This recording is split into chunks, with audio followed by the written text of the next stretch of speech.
cut it there. Cut! Ribbit! And cut. Cut!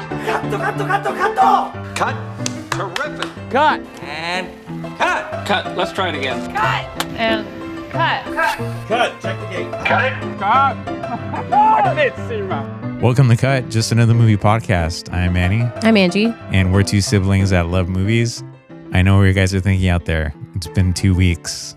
The Academy Awards were 2 weeks ago, and you guys are barely doing your follow-up video. We were busy. What can I say? But we finally have time to do it. And we're going to go over all our picks, how well we did or maybe didn't do, and talk about what we thought about the show. But before we get to that, we need to plug our podcast. You can listen to it wherever you listen to podcasts and on YouTube where we do a video podcast. You just search Gun Movie Pod and you should be able to find us, as well as on Instagram and on Twitter at Gun Movie Pod. And then on TikTok, which if you're not following us on there, you totally should, because we show videos, kind of highlights of each podcast. If you search Gun Movie Pod, you should be able to find us there as well. Angie, how well did you do with your picks just overall? Not well. I think this is probably the worst that I've done in recent years, which is weird considering I saw the most movies than I had. What does that before. say? I don't know. I'm just not going to watch anything next year, I guess. I got 11 out of 23. I got 16 out of 23. Considering last year, I think we did way better last year than we did this year. And I feel like I watched more stuff this year too. So maybe that's the master plan of not watching anything. What did you think overall of the ceremony? I thought it was fine. Like, nothing weird happened or anything, which I guess is what people have come to expect from the Oscars, even though they complain about it later. Well, that's what I feel like the producers of the Oscars want, but I think regular people want something terrible to happen because it's like live television. Although I did see that more people watched it this year than last year, which I think is because they were probably expecting something to happen like what happened last year. Was up 13% from last year's broadcast. So it was about 18.8 million viewers this year.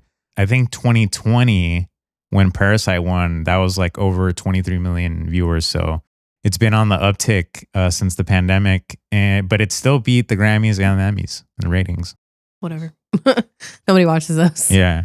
But I think you're right. I think people were expecting something to happen. But I feel like the Oscars always answers itself. So like if it's like a wild year one year, then the year following it, it's like more calm, more collected, more controlled. And I feel like that's what it was this year. And I think that's why they went back to Jimmy Kimmel, the host, which, by the way, correction from the last pod, this is his third time hosting.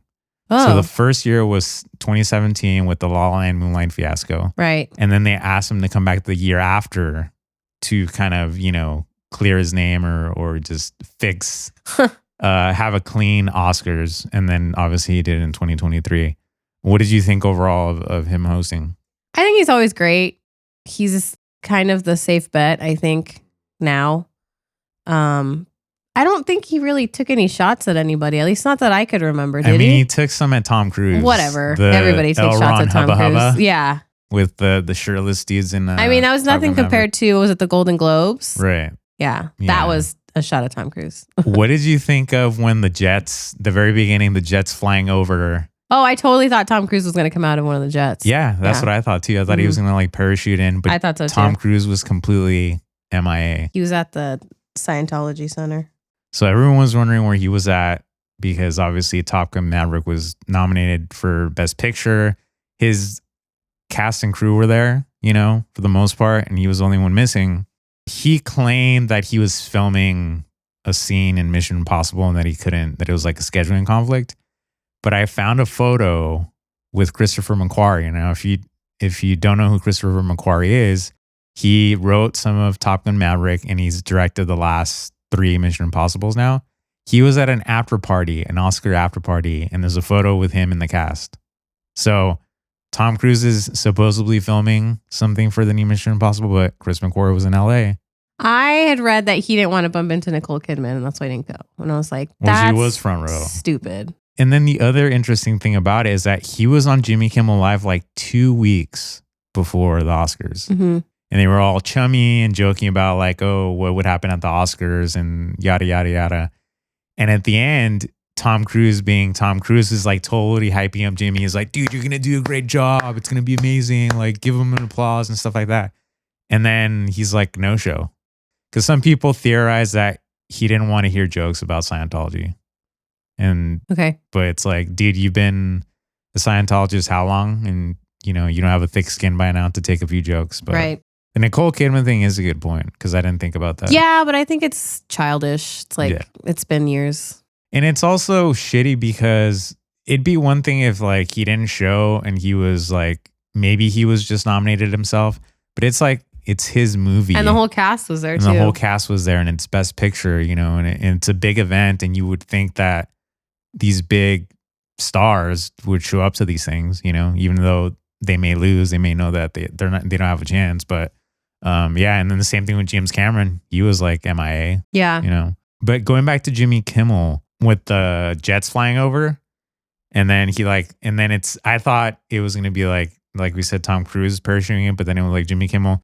He totally took a page out of like the Billy Crystal hosting book because that's something that we talked about in the predictions podcast. Yeah. That's something that Billy Crystal has done. He like rides in on a horse. Yeah. Or when Titanic was nominated, he was like, I'm king of the world. And he came out and like, it's like a prop of The ship. the ship and all that. So I thought that was kind of like a cool ode to Billy. Was there anything from the broadcast that like stood out to you? Any other stuff? Other than the Natu performance? Mhm. No. So I have to backtrack a little bit. Okay. I had too many cocktails that night and there was a lot that I didn't remember. And Okay. so before we recorded tonight, I rewatched the Oscars. That Lady Gaga performance was kind of weird. Right? I was wondering, I kind of want to know the story about that.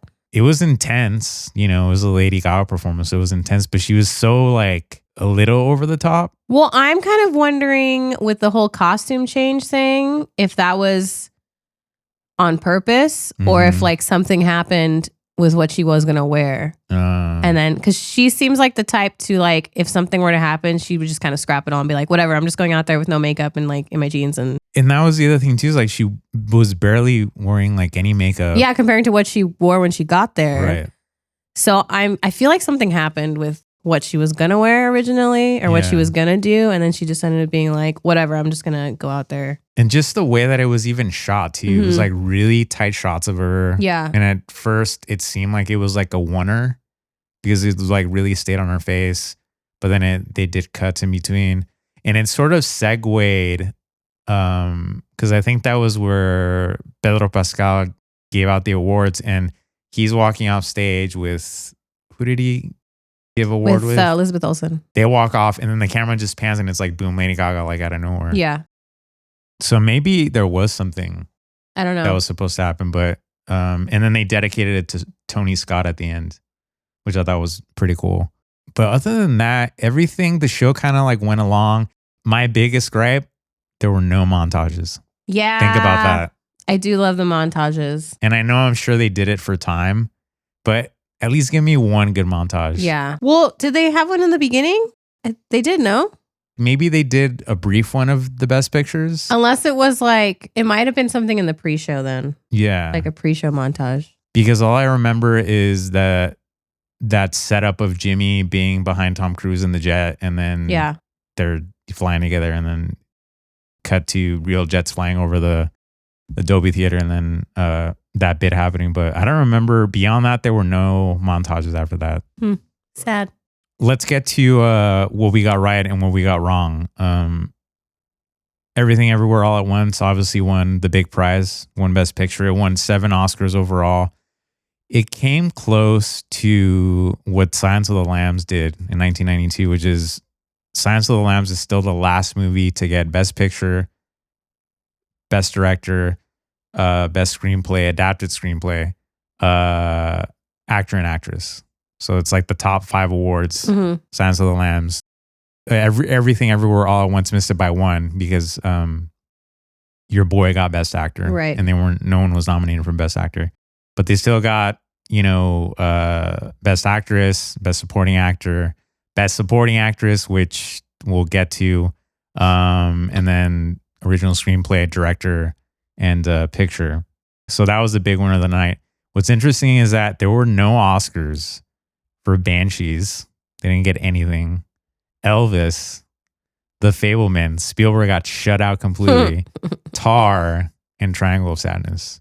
Yeah. Which to me, this is why I don't like that there's like 5 to 10 Best Picture nominees. It's just like, can we just take it back to 5? I miss when it was 5 too. There's some that have like 0 shot. You know, it's like kind of like on your Scantron when you used to do tests and it's like process of elimination. There's some where you could just be like, nope. Yeah, like I could probably narrow it down to 5 right now, just looking at it. Yeah, exactly. So let's start with documentary short. I think we both got that one right, which was The Elephant Whisperer. Yes. Right? Which is awesome. Live action short. This is the one that I think surprised people. I know it surprised me. It was, the winner was An Irish Goodbye.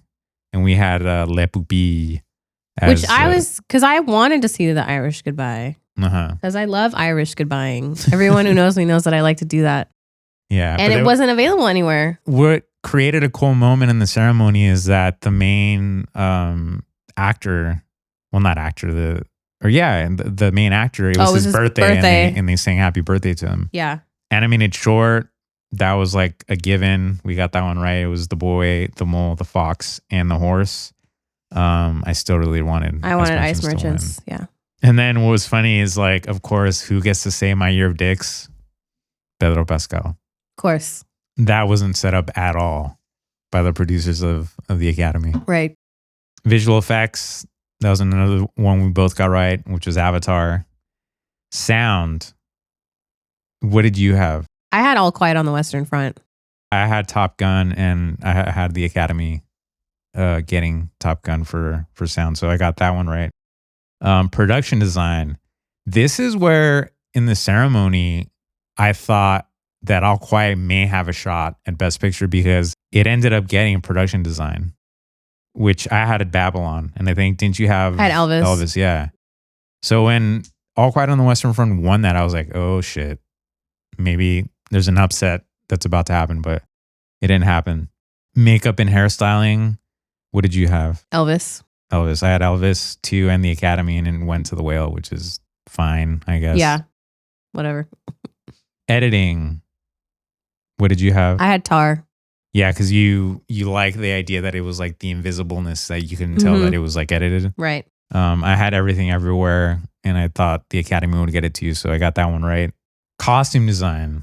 This is where your underdog, where your dark horse. So I guess I won. was kind of right. Yeah. I had voted for Elvis on mine, but I did mention Wakanda Forever kind of coming in and taking it, which they did. I had Elvis and the Academy going for Elvis as well, but yeah, missed out on that one. Cinematography. This was like, I think, another given. You know, we had All Quiet, and that's the way it went. And then again, original song, Not Too. We both had that one. What did you think of the performance overall? You know, I liked it, but it was a little underwhelming.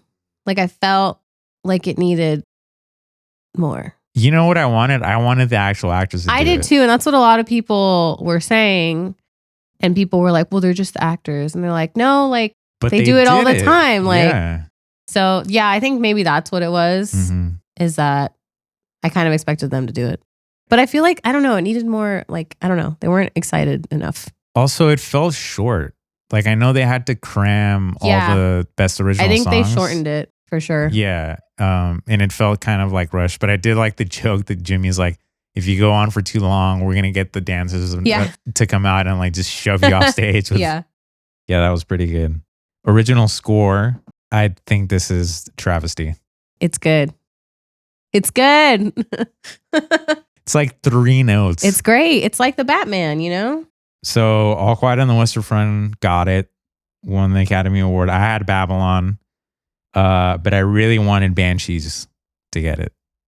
And so what did you have? I had All Quiet on the Western Front.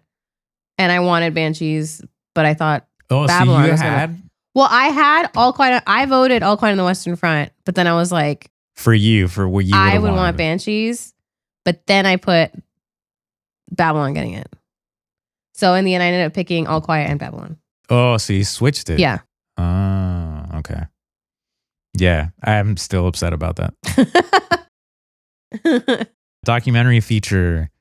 Oh, yeah. So I had to split within myself. I had the Academy getting Navalny. So I got it right, but I wanted all the Beauty and the Bloodshed to win. You had Navalny too. I had right? Navalny for both. For both, yeah. Mhm. But that's one of those like great categories where you guys should go check out each one of them because they're all I think most solid. of them are streaming now. Yeah. I think A House Made of Splinters is probably the only one that's not streaming. Mm-hmm. It reminds me, another thing that I didn't like about the ceremony is that the commercial for Little Mermaid within the ceremany. Yeah, I When noticed they that too. segued and they're like, we're celebrating 100 years of Disney, but by the way, if you live under a rock, we're also releasing the live action Little Mermaid. And they did it within the ceremony, which is like, nah, don't like it. What did you think about going back to the ceremony a little bit, how within some of the categories, they showed like what the cinematographers actually do. Like the part where they're like, oh, in Citizen Kane, they had to dig up the ground and then they had the camera and then they moved it to show like I thought that was cool. I thought that right? was like a nice little insight for people, casual movie viewers that don't and really then know with what goes on editing, behind. they had 2 women in the background editing, one on film. Yeah, one- that was really cool. I think they should do that every year because it just gives you some insight if you have no idea how movies are made, like the process of it. And it gives credit to the people that you don't know giving the awards. You can give them some appreciation. Animated feature, that was a slam dunk. Pinocchio, both had it, both got it. International feature, that was another slam dunk. All Quiet on the Western Front. And then adapted screenplay. This is where I thought the Academy was going to go All Quiet. I did too. But I wanted Women Talking, and I'm really happy that Women Talking ended up winning. Yeah, me too. But I still lost that point. I did too. Another thing I think the ceremony should do is have more animals. Yeah, they had it wasn't Jenny the donkey, but it was a donkey. I know. I really Emotional wanted to be support Jenny. donkey. I know. Yeah. Then what about Cocaine Bear? Cocaine Bear was there as well. That was nice. Did you read online of the theories of who was in the bear suit? No. It's like range from like A-listers to like the guys that or the people that dress up on Hollywood Boulevard that they did just grab someone. Oh my God. I do think they should have an animal category. After the artists, like There's so many. I know. Especially this year we had 3 donkeys. It's the year of the donkey. It's the year the donkey died. That's what it is. I'm still not gonna watch it. Sad. Moving on to original screenplay. This is where things got a little bit interesting too, because as much as I loved Everything Everywhere All at Once, I didn't think it had like the legs to win it. So I had Banshees I also had Banshees. because like Martin McDonagh is like such a, the Academy loves him. So I thought like he was like the shoe-in, but Everything Everywhere got it. And that's when I sort of knew like they're gonna win it. The doubt that I had like was like completely gone.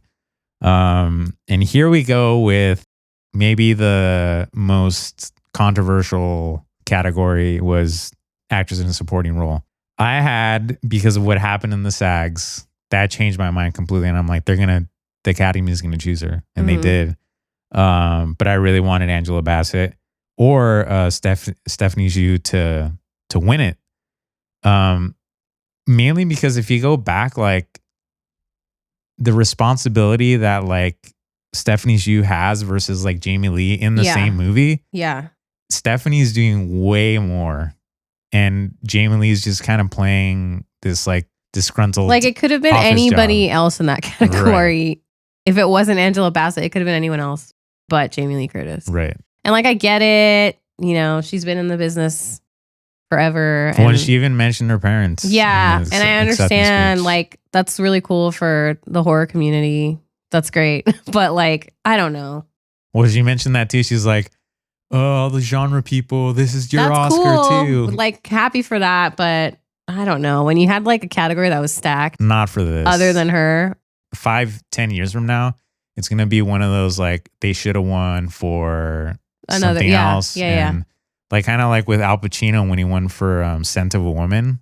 which if you go back and watch that movie, it has not aged well. Yeah. It's like he should have won for like Dog Day Afternoon, Serpico, The Godfather, and he won for some just whatever. He playing a blind man and kind of inappropriate, but like, yeah, it's going to be one of those remembered for that, at least for me. Actor in a supporting role, another slam dunk. Ke Huy Quan for Everything Everywhere All at Once, and obviously gave like a tearjerker speech. And I think that was like one of the first categories they announced, right? I feel like it was super early on. I think so. Yeah. Yeah. Usually the lineup was weird this year because usually they do Best Supporting Actress. Yeah. And then they do some of the smaller categories, and then they go into like Best Supporting Actor. But this year they started with like Animated Feature. Yeah. That was like the very first one to win. Ke Huy Quan won, and that, I mean, he'd won everything. He kind of ran the gamut of winning every award show, I think. I think there was just one he didn't win. Yeah. Oh, the BAFTA. The BAFTA. We know why. Yeah. Moving on to actress in a leading role. Michelle Yeoh won it. We both picked it.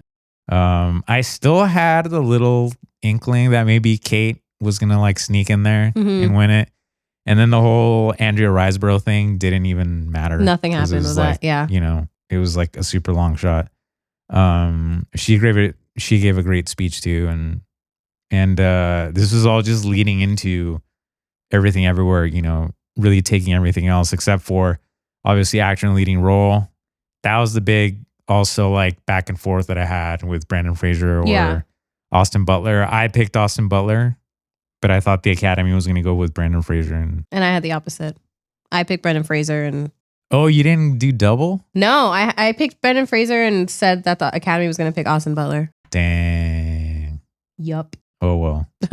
He also gave like a heartfelt speech, and like his two sons were there and his like redemption story, you know? And then Jimmy Kimmel made a joke about like the two actors from Encino Man are nominated for Academy Awards and won. Yeah. You know? Second to last award was director. And I thought the Daniels had it, you know? I thought maybe Martin McDonough might sneak in there because, again, he's like an Academy favorite. Yeah. Maybe Todd Field for Tar, but considering Kate lost in actress, I thought Tar was going to be a long shot, and the Daniels won it. It sort of blows my mind that 5 years ago, I cannot see a movie like Everything Everywhere winning anything at the Oscars. Because like some people have labeled it as like, it's kind of like a superhero movie, but obviously not tied to DC or Marvel or anything like that. I don't see it that way. I think it does have elements of it, you know, but it's a lot. It's grabbing from so many genres, and it's kind of a potpourri of like everything. I mean, it's in the title.